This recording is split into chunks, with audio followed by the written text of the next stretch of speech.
It is said that its form is one that can only be attained by those who complete the training that is called the trial of the four great dragons.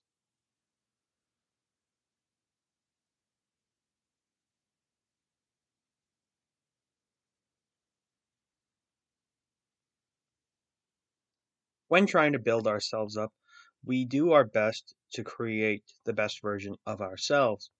But in that process, we could lose what makes us who we are, or we can discover what it really takes to be great. Moving into the topic of today's video, who is Slayerdramon? Slayerdramon is a mega level vaccine Digimon wielding the extensible great sword Frederick. This Dragonkin Digimon is the only known Digimon to succeed the trial of the four great dragons. Slayerdramon's primary Digi-evolution line is with Dracomon, and from the Digimon card art, it is shown taking the trial as a Wingdramon, its normal ultimate.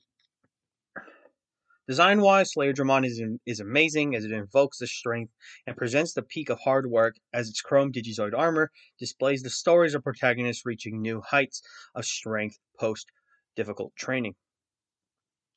The four great dragons will be discussed in a separate video, but the trial itself is the next thing to cover. From what is known, it is training that can only be challenged by Dragon Digimon, and that it must be grueling, as mentioned before. Slayerdramon is the only known Digimon to complete this training so far. From what can be seen in other artworks, Grounddramon, the parallel to Wingdramon, can be assumed that it may have attempted the trial and failed, as it seems that Grounddramon has searched for ultimate power and found it in the design data that it obtained. However, this came at a major cost, as stated. Its organic parts were reduced to almost zero, and its motives and emotions were lost.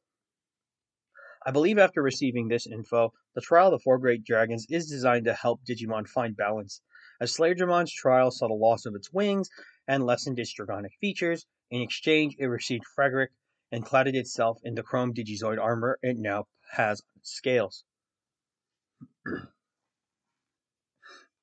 From the card arts of the four great dragons, it can be believed that Wingdramon potentially faced each of them in a type of combat training. This combat training teaches important lessons, with the two most being Goddramon and Megidramon, as Goddramon teaches Wingdramon harnessing and resisting against power. Megidramon teaches not losing control and defeating enemies which think only about destruction. If we are to assume this, then I believe a Zulongmon would teach patience, and Magnadramon teaches being free of one's troubles. After doing research on the inspiration of the four great dragons, I ended up learning about the four dragons tale of Chinese mythology. For those of you who are wondering, the tale of the dragons has them bring water to the people in need against the Jade Emperor's wishes, which leads to their imprisonment. I do believe after learning all of this, the trial of the four great dragons is done to have Dragon Digimon that usually tend to have destructive power, tame, and control it. As I will be coming out with who I think this Jade Emperor was, we can only speculate. I think this bit of lore is important to see how humans and the digital world kind of go back and forth, and showing how realistic and how much human the Digimon really are. I learned in the last couple of years that aiming for balance is difficult, but in order to reach the best versions of ourselves, we have to go through our own trials and learn from those we can. It's only through our struggles that we can actually attain the best versions of ourselves, and when we seek only for our own pleasure and benefit, it could lead to our eventual destruction. Now, this is Brad from the Ad Army signing off, and for all of you out there, just sign on.